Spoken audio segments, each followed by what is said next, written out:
Hey guys, welcome back to Top 10 Nerd. I'm Ron Mackenzie LaFergie. Iron Lantern is the amalgamation of Iron Man and Green Lantern found in the Amalgam comics. Under the name of Hal Stark, he has both the brains and the suit of Tony Stark and the Green Lantern powers of Hal Jordan. Maybe you have heard of him, but if you've always wanted to know more about the guy without having to delve into the comics yourself, you're in luck. Here are the top 10 facts about Iron Lantern.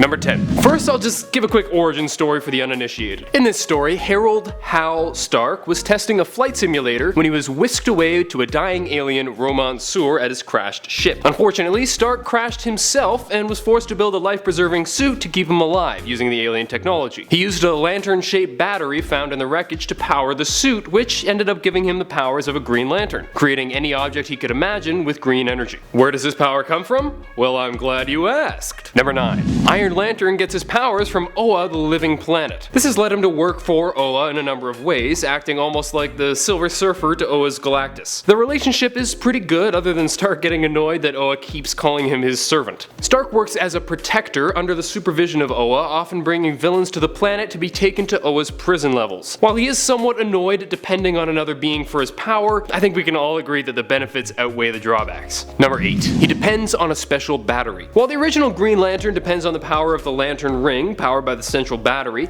Iron Lantern's suit itself gains its energy from an alien battery found on the crash-landed ship, which in turn gains powers from Oa's central battery. If his personal battery is disconnected, his suit soon loses the abilities given to it by the alien technology. But thankfully, this won't be a problem, because someone would have to know about the battery and steal it, and no friend of Tony's would know. Kyle, what are you doing? Stop it, Kyle! Number 7. He was replaced for a time. While we didn't really get to see this in the comics, we were given a reference to it in Iron Lantern number 1, and it was a pretty significant part of the story. Previously, Kyle O'Brien was chosen by Stark to take on the power of Oa the living planet, turning him into the Green Guardsman. Tony soon returned to take back the role, and Kyle didn't love being removed from the spotlight, leading him to be easily manipulated by Tony's arch-nemesis, Mandarin-Estro. As a side note, Green Guardsman would later be referenced in the Justice League animated series as a member of the Justice Guild of America. Number 6. Iron Lantern has his own futuristic version. While it wasn't actually shown in the comic, there was a reader letter that referenced an alternate version of Iron Lantern that took place in the future who went by the name Arno Manning. This was an amalgamation of Arno Stark, aka Iron Man 2020,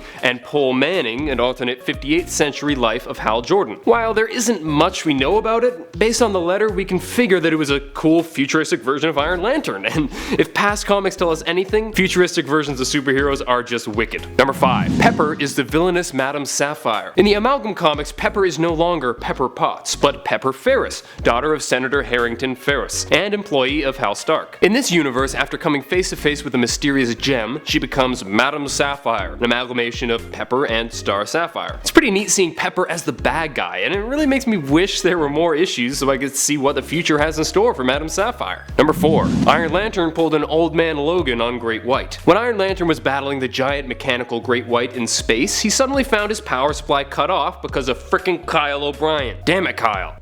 God f***ing damn it! However, in a last-ditch effort to protect the people of Earth, he flew inside the big guy and exploded him from the inside. Truth be told, this strategy is kinda cliche at this point, but it really reminded me of the scene in Old Man Logan when Logan just ripped the Hulk apart from the inside. Except, way less bloody. Number 3. He's an incredibly powerful lantern. Iron Lantern really has the best of both worlds, the genius of Tony Stark and the power of Hal Jordan's Lantern Ring. And when you combine them, they both become even more powerful. Think about it, regular Tony is able to achieve so much with his intelligence and creativity without special powers. Now he doesn't have to waste time actually building things to make his idea a reality, he can just create it. While we have yet to see the limits of his power, when it comes to what Iron Lantern could achieve, the sky's the limit. He could do so much good in the world with his creations, all heroics aside. Number 2. Hal apparently thinks he's in a chick flick. Man alive, I know Tony Stark is supposed to be a ladies' man, but Hal Stark is just too charming for his own good, to the point of being cheesy. I kinda hate him. When he first sees Pepper, he says to himself, "I'd love to tell her how radiant she is, how her hair is like solid fire, but I can't. Not as long as she's an employee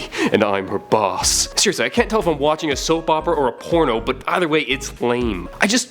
I want to slap his inner voice. Just stop. Number 1. Everything is being masterminded by Mandarin Estro. Iron Lantern is a name that not everybody loves. Personally, I think it's pretty cool, but I get that it's kinda lame and that it's so obvious. But you know what's way worse and way more obvious? Mandarin Estro. Any guesses as to what villains were amalgamated to make him? Yeah, the Mandarin and Sinestro. All stupid names aside though, there really couldn't be any other villain for Iron Lantern, and apparently he orchestrated the events in Iron Lantern number 1, including turning Kyle O'Brien against Stark and changing Pepper into Madame Sapphire. While we haven't really seen much of him, he would be one heck of an adversary. That's it for today. Hope you guys enjoyed, and if you did, please smack that thumbs up button and subscribe to Top 10 Nerd for more videos. Let me know in the comments what you think about Iron Lantern and if you'd like to see more comics with him. Until next time, I'm Ron McKenzie LaForgia with Top 10 Nerd. Later, nerds.